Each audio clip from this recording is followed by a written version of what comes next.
Alabama had almost everybody. They had some guys that were out to injury, but they had just about everybody among their better players playing. Michigan had almost none of its good players playing. Like, its best players were not playing, and Michigan won anyway. Now, you can argue about how all that went down. I think part of it you can hang on Kalen DeBoer and the coaching staff, and not just the coaching staff, but the whole organization, because I live in Florida, Ari, so I understand that the weather can shift dramatically, and even if they tell you it's just going to be cloudy and it might not rain, there's always a chance it's going to rain, and there's always a chance it's going to rain sideways, blinding for 10 minutes, which is what happened. And Alabama looked like they'd never played or practiced with a wet ball before. Sherrone Moore had said all week they practiced with a wet ball. Alabama players are wearing the wrong shoes. Like, I tweeted this during the game. I said, do you think that Alabama not having a coach who obsessively watches the Weather Channel might have hurt them in the first half? Like, and that was a test of how deep into college football are you? Because if you're really deep into college football, you know what that means. Nick Saban's favorite channel was the Weather Channel. It's the only TV he watched when he was Alabama's coach. Like, they would have been wearing the right cleats last year in that situation. Yeah, the Weather Channel. Where it kind of feels like a troll to me, because I think checking the weather's overrated, but I also don't coach a football team. Exactly. And it's kind of funny because Kalen DeBoer did come from a place that historically rains more than any other place in the country, right? Yeah. No, it's interesting because I thought Kalen DeBoer, as the coach at Fresno State and as the coach of Washington, seemed pretty detail-oriented, seemed to always have his teams ready and prepared. This year, he's not had Alabama prepared in multiple games. The Oklahoma game, prime example. And actually, this played out almost similarly to the Oklahoma game, although they did find some offense there briefly, whereas against Oklahoma, they just never did. But imagine if they'd been playing against an almost full... Like, imagine if they'd been playing against the Michigan defense that played against Ohio State. Like, Will Johnson still would have been out, but you would have had Kenneth Grant, you would have had Mason Graham, you would have had Josiah Stewart. Like, Alabama would have been destroyed yesterday if all of Michigan's players had been playing. Yeah, well, actually, it's funny because, like, if you would have said before the season, Andy, that Michigan will beat both Alabama and Ohio State this year, and that's the only sentence you told them, like, in August, you'd be like, holy shit, Michigan's going to win the Big Ten. And Did they win the national title? What?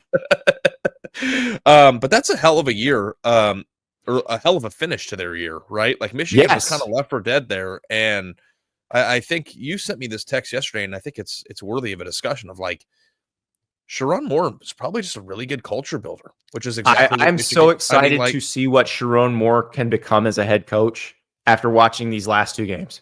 I could not be more excited about it.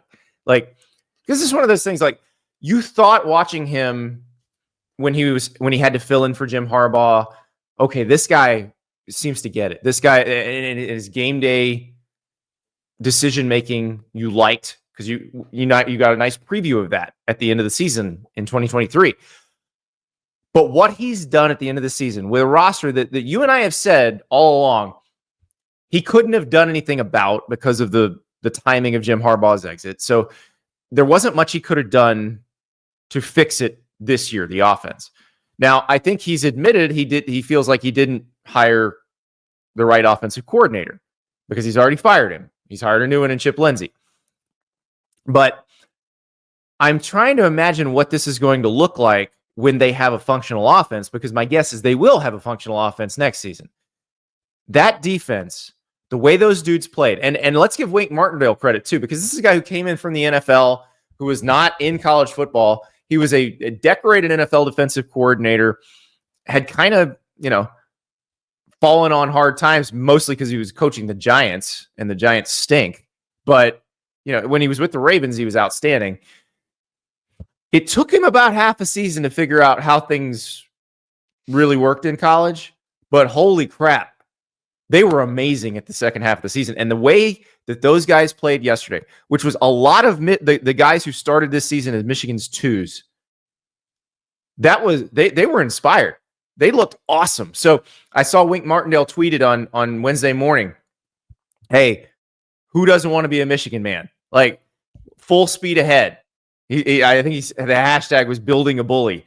Like, I'm telling you, there's a lot of reasons to be.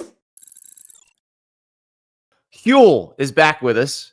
This is the Huel Black Edition ready to drink. Complete nutrition in a bottle.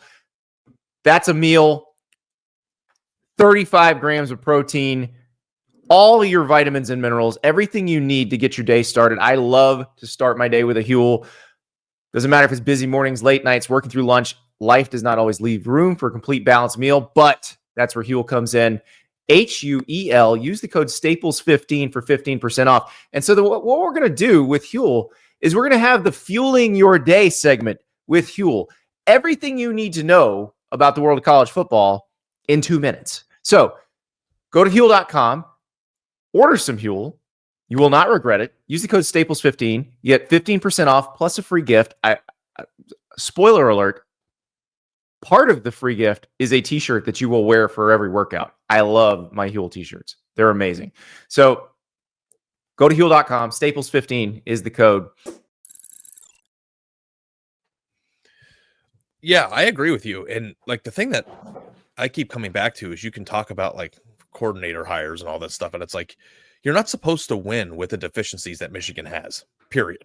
Right? Like you're not just supposed to beat Alabama. You're not supposed to beat really anybody. And they scored 16 points very quickly in that game, didn't score a touchdown for the rest of the game and kick the field goal. And that's what you would expect. And they won the football game still. And like the fact that they beat Ohio State, don't even get me started on that tangent again, because you know how I feel about that. So like they to me, a first year that could have gone completely off the rails is salvaged. And then you go into the offseason with a sense of rejuvenation, a sense of accomplishment, a sense that wasn't a wasted bad year. That was a growth year that also included pearls that are important to any program's, foundation. Like that, it to me is like, outside of making the playoff or unexpectedly competing for the Big Ten in year one, probably finished about as well as it could have for Sherrone Moore. So like, I think that Michigan is very interesting. And I think that Alabama is interesting. In this game, although it wasn't for anything other than the ReliaQuest Bowl trophy, which was what, like a modem or something? I assume that's some sort of technology company. Cybersecurity or something. I understood Outback. I understand Bloomin' Onions. I don't understand cybersecurity. So cybersecurity is a corporate need, and a bowl sponsorship is for the people. It doesn't make any sense. Like it's like you're trying to get people like me. Yeah. Like I don't need cybersecurity in my house.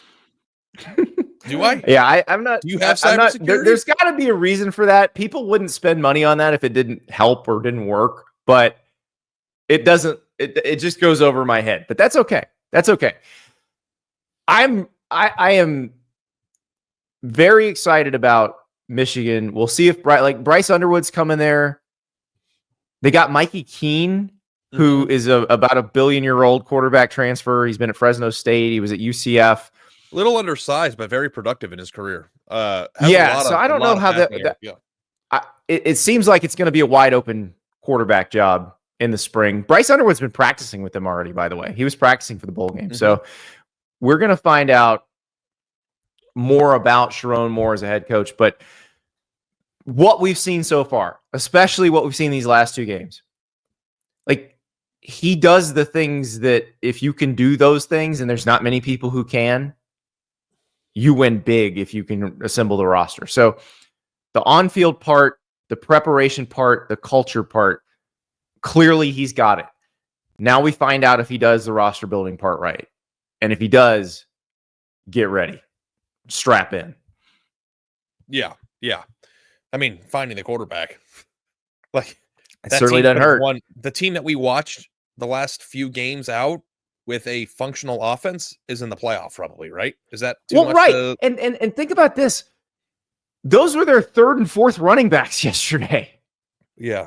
And like, I think we also have to take at least 30 seconds to like give a round of applause to Kenneth Grant and Mason Graham. Like what those two guys have meant to that program. I mean, those are foundational pieces that, the spirit of those players live forever. Like, I mean, like, I don't know. There's a lot of quarterback, running back, receiver. You know, when you think about Michigan history, you think about like Charles Woodson and, you know, some of the big time, you know, players they've had like Braylon Edwards and stuff. And they're all skill position players who scored a lot. And it's like, when I think of like Michigan man, when I think about like the epitome of what Michigan is built off of, like Jake Long, Kenneth Grant. Yeah. I see like Mason Graham's face, you know, and they won them a lot of games and they've done it at a very tough position that's easy to not appreciate unless you're really in the weeds about it. Right. They don't have the ball. They don't score. Right. And they're not really supposed to put up huge stats. Like their job is to wreak some havoc and let the linebackers make tackles. And like, it's a thankless job and they're really good at it. But I agree.